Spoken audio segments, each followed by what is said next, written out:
news now. The US Congress has said that $400 million of aid to Pakistan cannot be released unless the Defense Secretary clarifies that Islamabad is taking demonstrable steps in the right direction against the Haqqani network, which is essentially accused of targeting US interests.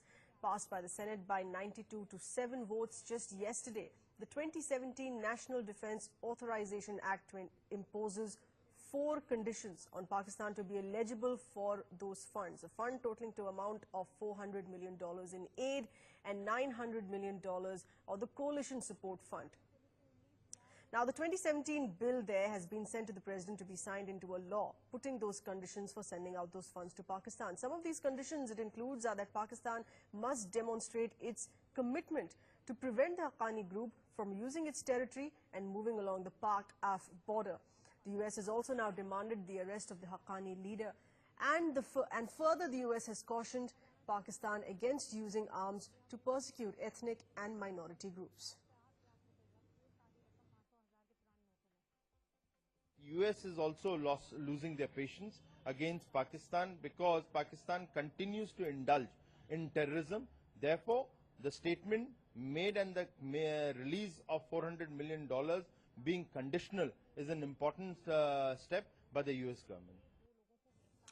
Our Foreign Affairs editor Geeta Mohan getting us those updates there. Geeta, this being multiple conditions now that have been put forth there for these funds to be released for Pakistan.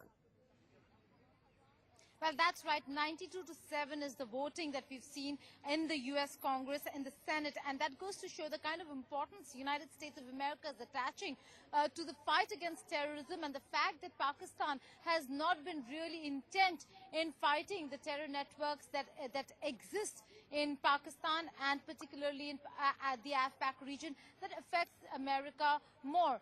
And with the recent statement, Seher, that comes from General Nicholson, who is posted in Afghanistan, from the officials, from the United States of America officials who are there in Afghanistan and in Pakistan, show clearly that Pakistan has not been sincere in that fight against terrorism, and that there is a distinction and they do distinguish amongst those networks that work against Pakistani interests and those that work against the interest of countries such as India and even America and Afghanistan. And Haqqani network is one such example, is the reason why we are seeing this huge move, and we'll have to wait and see whether if US will continue ensuring that there are some demonstrable steps that Pakistan takes. Right, Geeta, but this being a huge boost to India's argument all along as well on cracking down on the Haqqani network and also to protecting the rights of the ethnic groups, particularly the Baloch included on that list as well, is what India had raised too.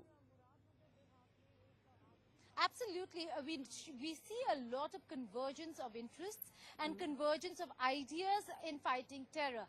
India has been impressing upon the United States of America, not just to do with the fact that Pakistan has not been intent and serious in fighting terrorism, but also the human rights violations and the records of, and dismal record of human rights when it comes to the area of Balochistan.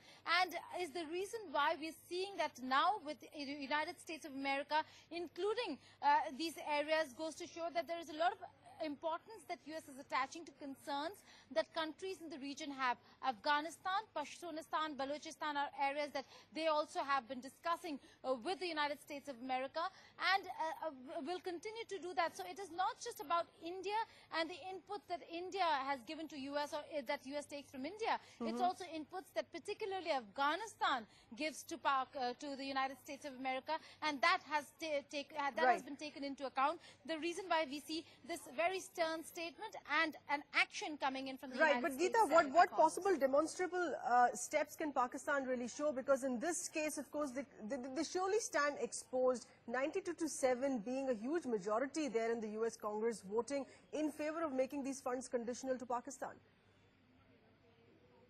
Well, the demonstrable steps that Pakistan has to take will be certified by none other than the Defense Secretary.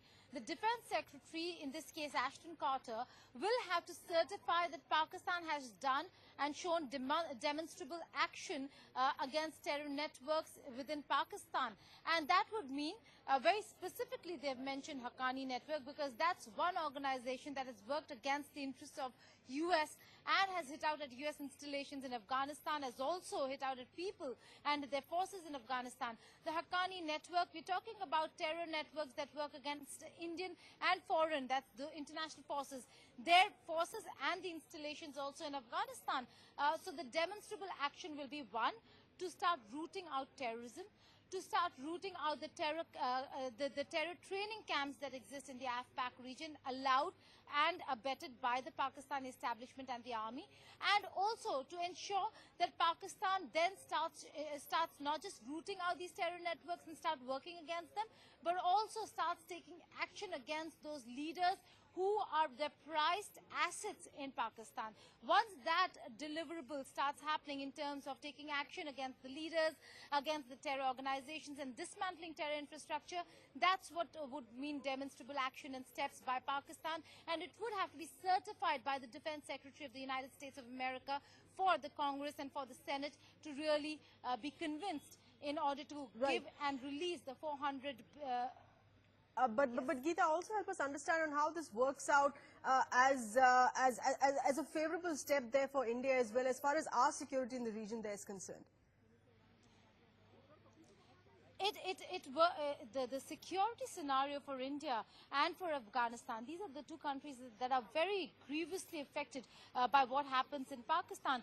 And when Pakistan starts acting against terror networks, India has also been pushing in its own way with the United States of America to ensure that it's not just terror networks that work in North Waziristan, South Waziristan, the AFPAC region, but also those that work on Pakistan's eastern borders and India's western borders, and those that work only against India should also be taken into account. Putting forth that same question to Colonel Arison Singh with us over the phone line as well. Thanks for being with us, Colonel Singh. In your view on how this works out as a favorable step for India as far as our security in the region is concerned?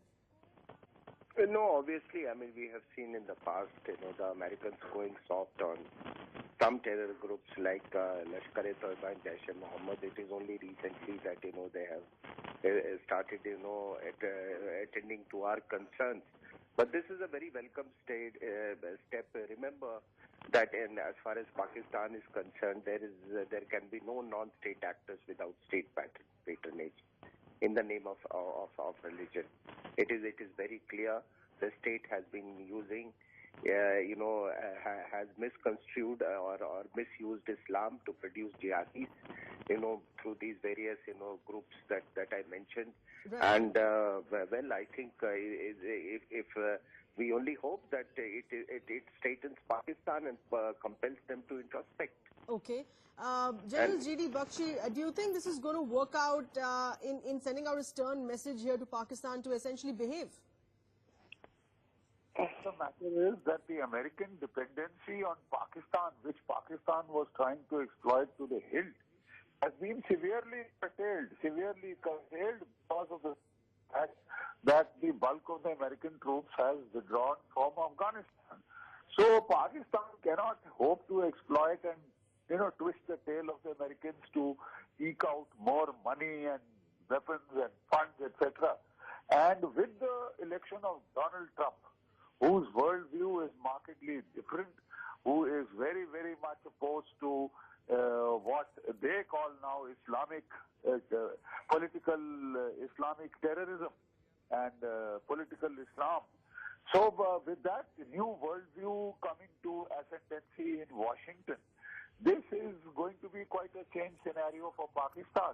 And we hope this is the beginning, because there were reports in between that Nawaz Sharif had spoken to Donald Trump and, things were going to get hunky-dory, that General Mattis is former GOC Central Command. Okay. Whether or not this could continue under the presidency of Trump as well, Geeta, very quickly putting forth that question to you, could there be any hiccups to this in the US Congress before it finally gets signed into law by President Obama? Well, not really. We know that President Obama also has been looking at the very same law for a very long time. There have been hiccups in the past as well with some objections, but most of them, and the voting pattern clearly suggests that US as a whole is not convinced, and the condition that they've laid is that the Defense Secretary should certify that Pakistan is doing enough. Now it's for the Defense Secretary to certify, and then there could be a release of funds. That in itself will not just be a strategic, geostrategic and a security decision, but also a political one at that. All right, Geeta, appreciate you clarifying that. Many thanks for those inputs from our Foreign Affairs editor. Independent voices there that came in from Colonel Arsan Singh and General G.D. Bakshi. In other